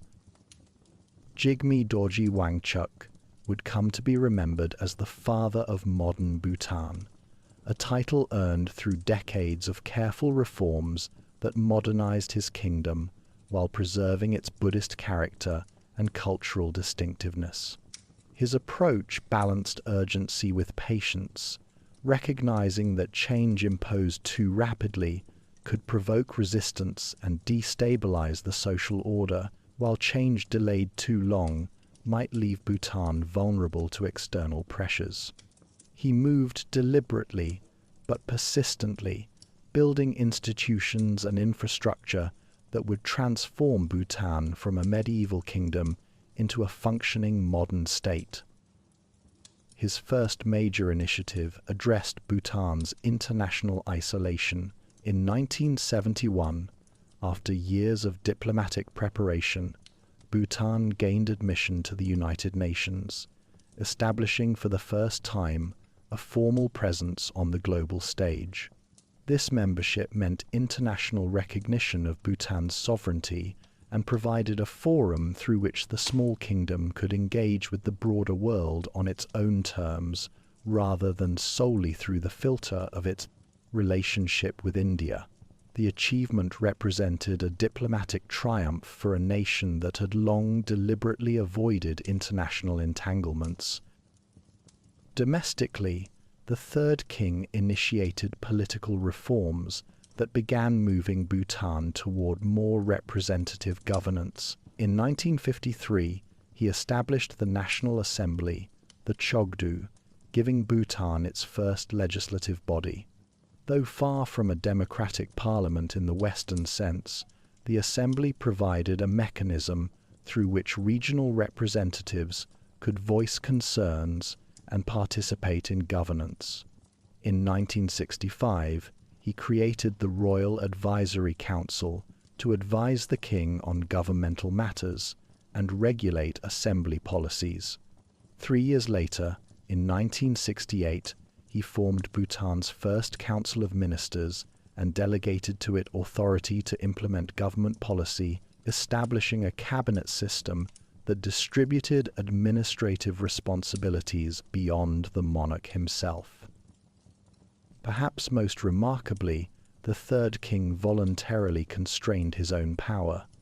He granted the National Assembly the constitutional authority to remove the king or his successors with a 2/3 majority vote, an extraordinary provision that acknowledged the possibility that a future monarch might prove unfit to rule. This self-limitation of royal authority demonstrated a wisdom rare among monarchs and planted seeds that would eventually flower into full constitutional democracy. Infrastructure development dominated much of the third king's practical work. He initiated Bhutan's first 5-year development plan, bringing systematic economic planning to a country that had previously operated on largely traditional patterns. Roads began connecting valleys that had been reachable only by foot or horseback, reducing journeys of days to hours. The construction of highways through mountain terrain required extraordinary engineering efforts, with roads carved into cliff faces and bridges spanning gorges. By the end of his reign, one could travel by vehicle from the Indian border to Thimphu in a few hours, rather than the 6 days it had required by mule when his grandfather had become king. Schools and hospitals appeared in regions that had never possessed them. Modern medicine began reaching populations that had relied entirely on traditional healing practices. Education in English, as well as Dzongkha, provided students with tools to engage with the wider world while maintaining connection to Bhutanese language and culture. These changes, though modest by standards of more developed nations, represented revolutionary transformations in the daily lives of ordinary Bhutanese people. When Jigme Dorji Wangchuck died in 1972 at the age of 44, Bhutan lost a visionary leader who had fundamentally reshaped the kingdom while respecting its traditions. His son, Jigme Singye Wangchuck, became the fourth king at just 16 years old, the youngest monarch to assume the throne. The youth of the new king raised questions about whether he could continue his father's reformist path, or whether inexperience would lead to either stagnation or ill-considered changes. The fourth king would exceed even his father's accomplishments, though in ways that reflected his own distinctive vision. Where his father had focused on political structures and physical infrastructure, Jigme Singye Wangchuck would articulate a philosophy that would make Bhutan famous worldwide and challenge fundamental assumptions about the nature of development and progress.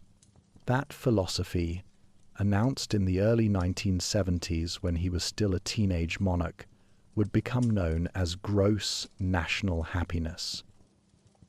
The concept emerged from a simple but profound observation. Conventional development thinking measured national progress through gross domestic product, assuming that economic growth would automatically translate into improved quality of life.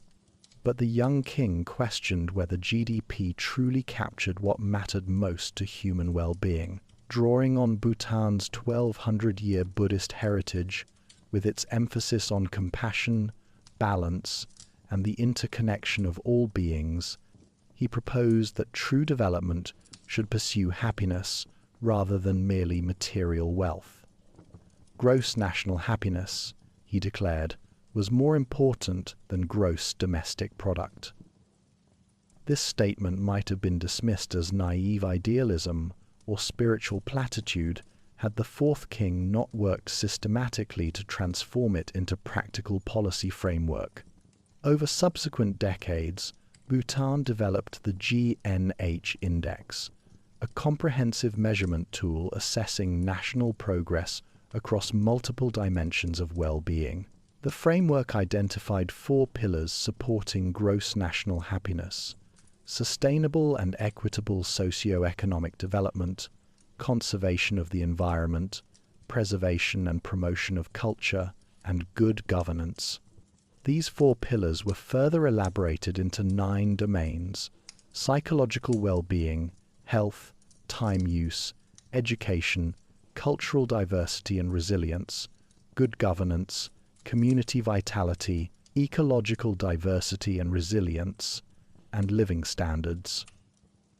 Within these 9 domains, Bhutan established 33 indicators and 151 variables used to assess and analyze happiness of the population. This complexity distinguished GNH from simplistic surveys asking people if they felt happy. Instead, it provided comprehensive measurement of conditions likely to support flourishing lives, combining objective indicators like access to health care and education with subjective measures of psychological well-being and cultural satisfaction. The Center for Bhutan Studies, working with researchers from Oxford University, developed sophisticated statistical methods for calculating the GNH index, creating a system that could track changes over time and identify areas needing policy attention. The GNH philosophy influenced virtually every aspect of Bhutanese policy. Environmental conservation received constitutional protection, with Bhutan committing to maintain at least 60% forest cover in perpetuity. This wasn't merely symbolic, it was enshrined in the constitution adopted in 2008, making Bhutan perhaps the only country whose fundamental law mandates specific environmental standards. The commitment to environmental protection meant that economic development projects underwent scrutiny not just for financial viability, but for environmental and social impact. Roads, dams, and other infrastructure had to demonstrate they would enhance rather than diminish overall happiness. Tourism policy reflected GNH principles through the high-value, low-impact approach. Rather than pursuing mass tourism that might strain infrastructure and dilute culture, Bhutan required visitors to pay substantial daily fees, limiting numbers while ensuring tourism revenue benefited local communities. This strategy preserved the cultural integrity of sites and experiences while making tourism economically significant without allowing it to dominate the economy or reshape society to serve tourist expectations. The results of this holistic approach proved remarkable.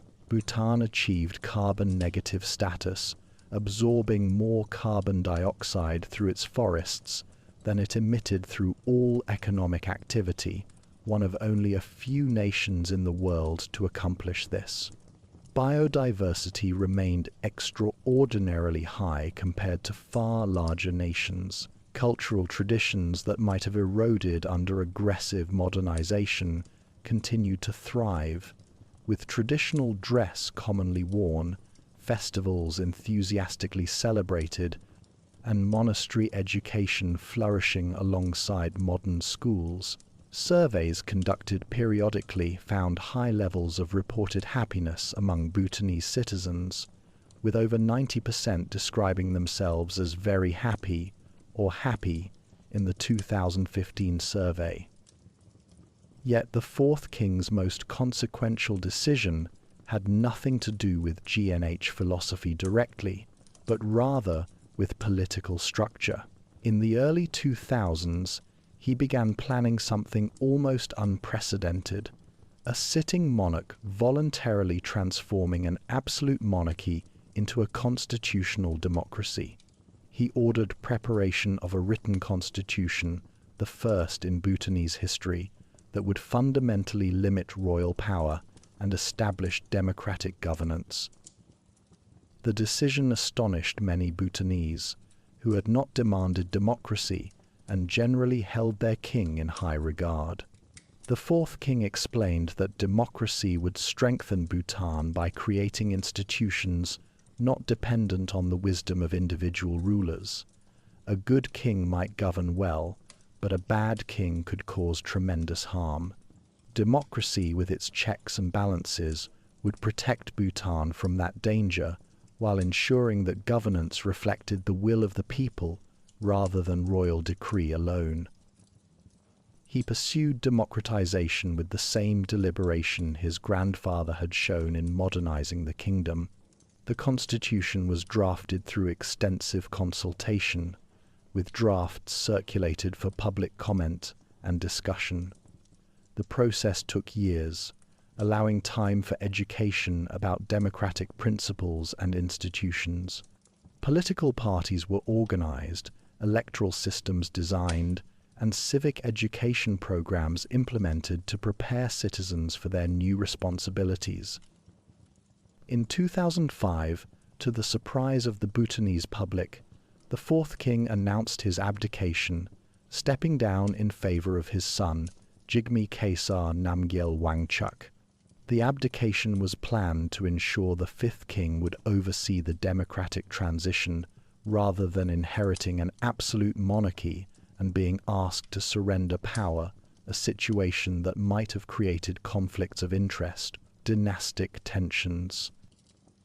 The fifth king's coronation took place in 2008, the same year the constitution was enacted and Bhutan held its first democratic elections. The constitution established a parliamentary system where citizens elect representatives to the National Assembly, which selects the Prime Minister who leads the government. The king remained head of state and commanded the military, but executive power now resided primarily with elected officials. The constitution also separated religion from politics, removing monks from the National Assembly and prohibiting religious figures from voting or participating in elections, ending the formal integration of religious and civil authority that had characterized Bhutanese governance since Jabdrung's time. This transition to constitutional democracy proceeded peacefully, without the violence or instability that had marked democratic transitions in many other nations. Political parties competed vigorously but civilly. Elections were conducted fairly, and power changed hands smoothly when different parties won. The monarchy retained enormous popular respect, with the fifth king, often called the People's King, actively traveling throughout the kingdom to meet with citizens and understand their concerns. Under the fifth king, Bhutan continued balancing modernization with tradition. Internet and mobile phones reached even remote valleys, connecting Bhutanese to global information networks. Education expanded at all levels, including tertiary institutions. Yet traditional arts and crafts continued receiving government support. Dzong architecture remained the standard for government buildings, and Dzongkha maintained its status as the national language alongside English in education. Challenges remained, of course. Economic development lagged behind many Asian neighbors, and youth unemployment created pressures. Rural to urban migration accelerated, concentrating population in Thimphu and straining services. The country faced the perennial difficulty of maintaining distinct cultural identity while engaging with globalizing forces. Environmental conservation, though successful, sometimes conflicted with development aspirations of communities seeking improved living standards. Yet Bhutan's trajectory from 1952 to 2008 represented an extraordinary achievement, a peaceful transformation from isolated medieval kingdom to modern constitutional democracy, accomplished without losing cultural identity or environmental integrity, guided by rulers wise enough to pursue measured change and ultimately to surrender absolute power voluntarily. The mountain kingdom that Jabdrung had unified 4 centuries earlier and that Ugyen Wangchuck had consolidated into a monarchy at the century's start, had proven capable of reinventing itself yet again, while remaining recognizably Bhutanese Buddhist, independent, committed to the well-being of its people and the preservation of its distinctive heritage in a homogenizing world. Chapter 6. Bhutan Today: Balancing Tradition and Progress. In the early decades of the 21st century, Bhutan stands at a crossroads, familiar to many nations, but approached from a uniquely Bhutanese perspective. The kingdom that deliberately chose happiness over wealth, that voluntarily embraced democracy while cherishing monarchy, that maintained forests over factories, now faces the perennial challenge of how to provide opportunities for its young people without sacrificing the values that make Bhutan distinctive. It is a balancing act performed on the knife edge between tradition and modernity, between isolation and integration, between environmental preservation and economic development. The contemporary political landscape reflects the democratic transformation that concluded in 2008. Bhutan now functions as a constitutional monarchy with a vibrant multi-party system. Elections occur regularly, with peaceful transfers of power between competing parties. The most recent election in 2023 brought Tshering Tobgay back to the Prime Minister's office, his People's Democratic Party having won on a platform acknowledging stark economic realities. In his campaign, he described Bhutan's economy as teetering on the brink of collapse, citing an average growth rate of just 1.7% over 5 years, a frank assessment that would have been unthinkable in an era when governments controlled all public narratives. The fifth king, Jigme Khesar Namgyel Wangchuck, continues to command profound respect and affection from Bhutanese citizens. Known as the People's King, he regularly tours the country, visiting remote villages and engaging directly with citizens in ways that maintain the monarchy's relevance even as its formal powers have diminished. His role has evolved into something resembling a unifying symbol above politics, a guardian of national values and identity who provides continuity amid the normal turbulence of democratic governance. The transition his father initiated has thus far succeeded in creating a system where monarchy and democracy coexist productively rather than competing destructively. Yet political stability cannot mask economic challenges that have become increasingly pressing. Bhutan's economy remains heavily dependent on hydroelectric power, with massive dams harnessing the tremendous flow of glacier-fed rivers to generate electricity exported primarily to India. This sector provides substantial government revenue and represents one of Bhutan's most obvious competitive advantages: abundant water and dramatic elevation changes ideal for hydropower production. The expansion of this sector aligns with environmental values, as hydroelectric power generates electricity without carbon emissions. By 2023, Bhutan had achieved something extraordinary. It had become carbon negative, absorbing more carbon dioxide through its forests than it emitted through all economic activity combined, making it one of only a handful of nations globally to achieve this status. But hydropower dependence creates vulnerabilities. Revenues fluctuate with water flow, which varies seasonally and potentially with climate change. The sector creates relatively few jobs for a population increasingly educated and ambitious. Most employment remains in low-productivity agriculture and the government sector, with the private sector struggling to expand sufficiently to absorb the growing number of university graduates entering the workforce each year. Youth unemployment reached 19% in 2024, a troubling figure for any country, but particularly so for one whose philosophy prioritizes happiness and well-being. The brain drain phenomenon has emerged as perhaps the most concerning trend. Thousands of young Bhutanese, many with advanced education, have emigrated to Australia, Europe, and the United States in recent years, seeking opportunities unavailable at home. This outward migration represents not merely economic loss, but the departure of human capital that Bhutan invested in educating. With a population of only about 800,000, the loss of even a few thousand young professionals represents a significant percentage of the educated workforce. The phenomenon signals that despite high reported happiness levels, many young Bhutanese feel their futures lie elsewhere.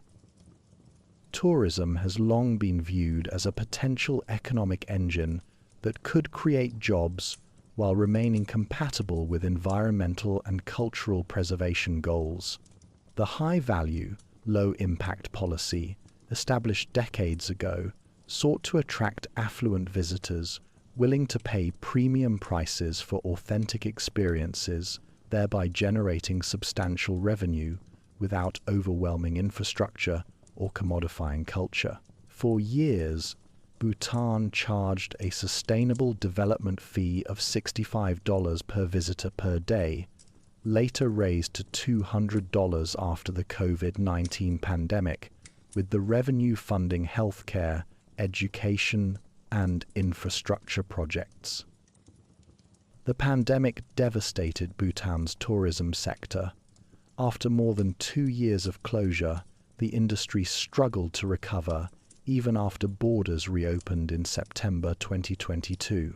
The dramatic increase in the sustainable development fee, though justified as necessary to offset visitor carbon footprints and maintain sustainability, proved counterproductive in a market where tourists had many alternative destinations.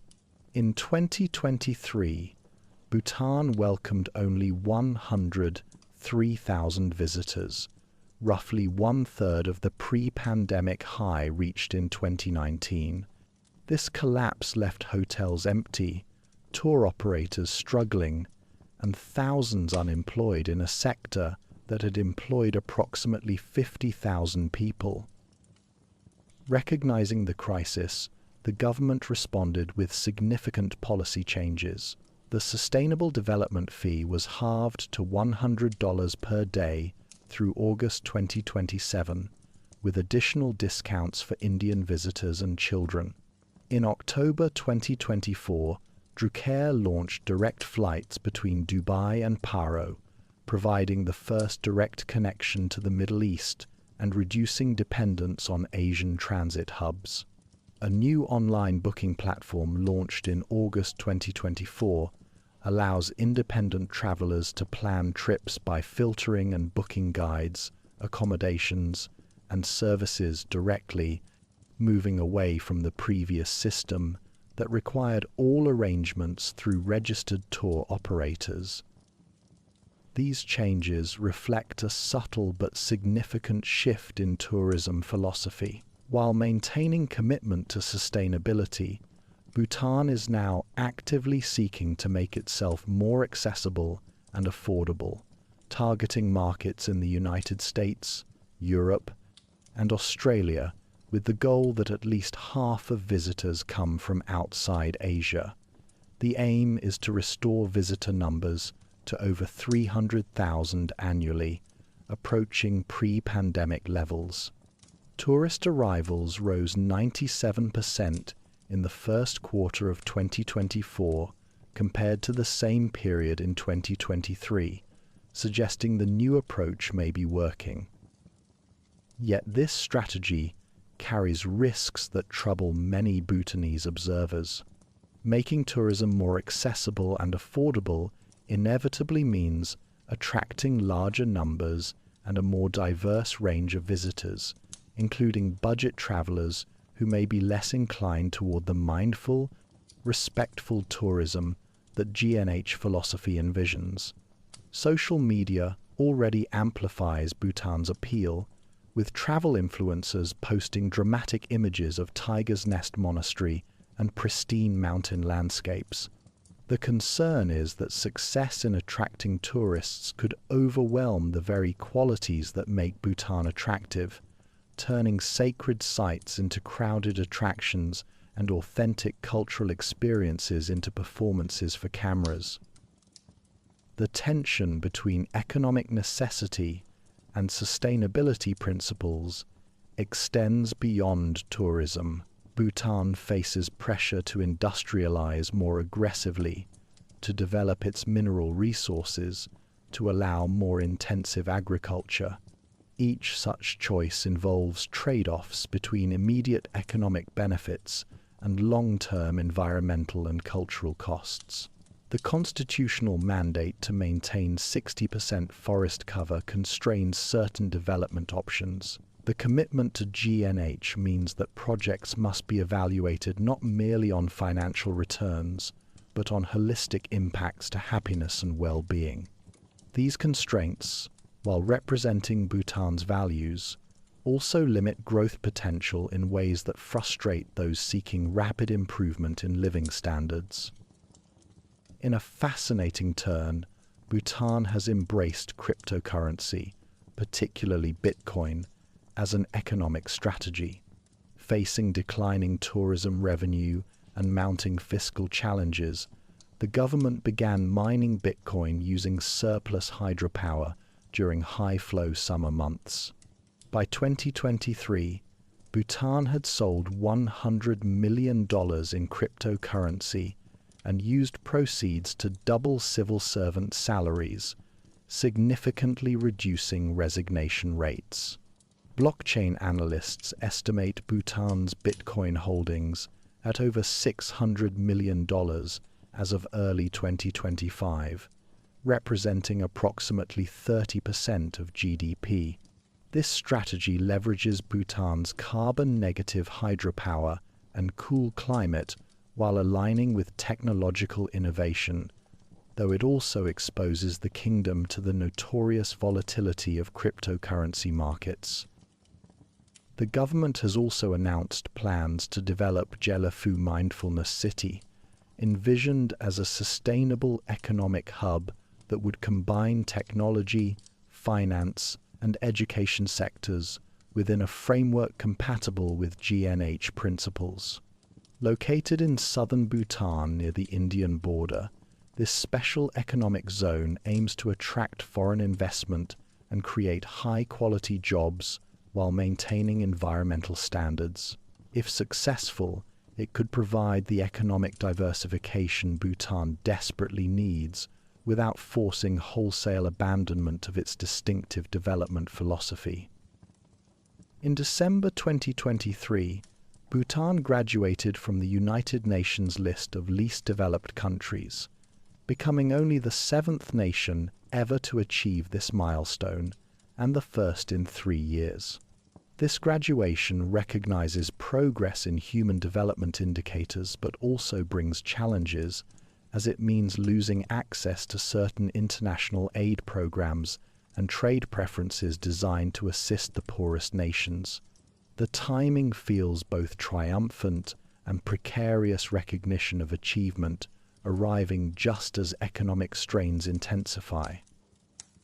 Education and healthcare remain free and universally accessible, demonstrating continued government commitment to social welfare even amid fiscal constraints. Schools and hospitals function throughout the country, though rural areas face staffing challenges as qualified professionals prefer urban postings.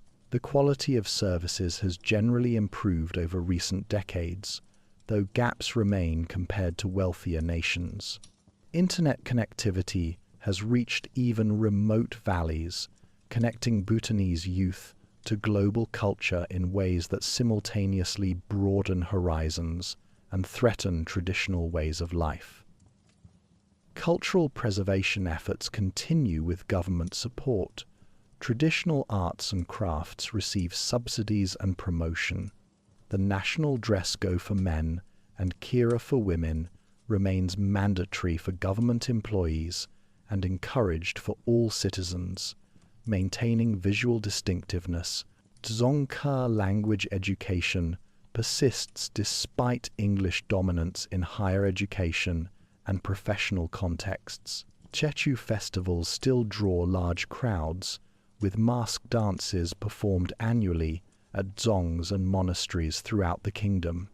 Yet one senses a gradual loosening of cultural uniformity, particularly among urban youth who increasingly adopt global fashions and entertainments. The environmental record remains Bhutan's most unambiguous success. Forest cover exceeds 70%. Biodiversity remains extraordinarily high, with healthy populations of snow leopards, tigers, red pandas, and countless other species.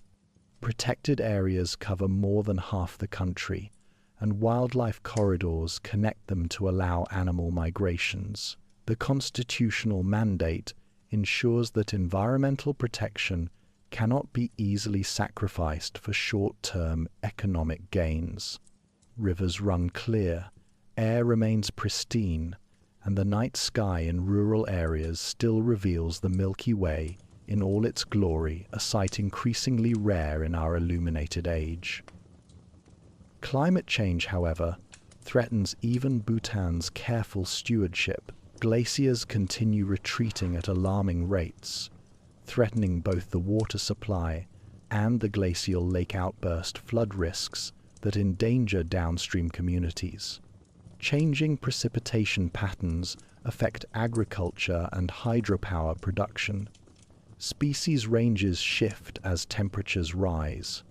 Bhutan can absorb more carbon than it emits, but it cannot single-handedly reverse global trends, and its mountain ecosystems are particularly vulnerable to warming.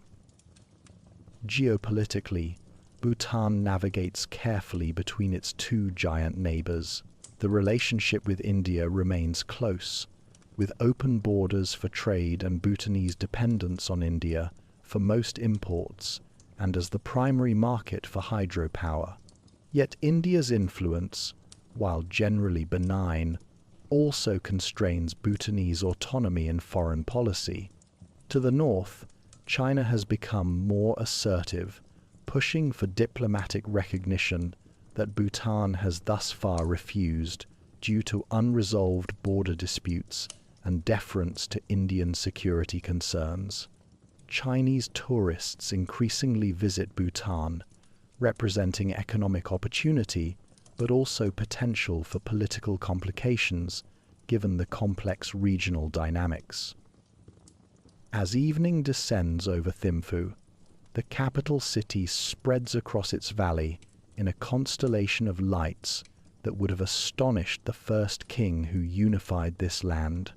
Yet above the city, Punahadzong still stands as it has for centuries, its massive walls glowing golden in the setting sun.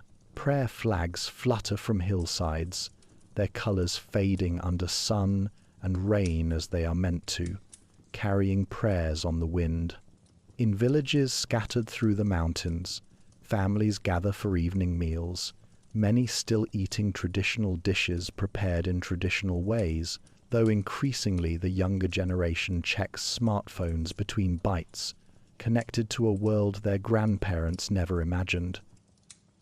This is Bhutan today, ancient and modern, struggling and succeeding, distinct yet connected, determined to chart its own course while navigating currents shaped by forces far beyond its control. The geography that once isolated the kingdom now makes it vulnerable to climate change and limits economic options. The history that created strong cultural identity now requires conscious effort to maintain against globalizing pressures. The choices made by wise kings to pursue happiness over wealth, democracy over autocracy, sustainability over exploitation, have given Bhutan global renown but not easy answers to contemporary challenges. Whether Bhutan can maintain its unique path remains an open question. The experiment in pursuing gross national happiness continues, now tested not in isolation, but in engagement with a world that often seems to value very different things. The mountains remain, eternal and imposing, but even they are changing as glaciers retreat and weather patterns shift. Bhutan endures, resilient and hopeful, Buddhist and independent, seeking that most elusive of balances. How to provide prosperity without losing soul, how to embrace change without abandoning identity, how to remain Bhutanese in an ever more homogeneous world. The story continues, written daily in the decisions of citizens and leaders, in the interplay of tradition and innovation, in this remarkable kingdom where mountains touch sky and happiness matters more than gold.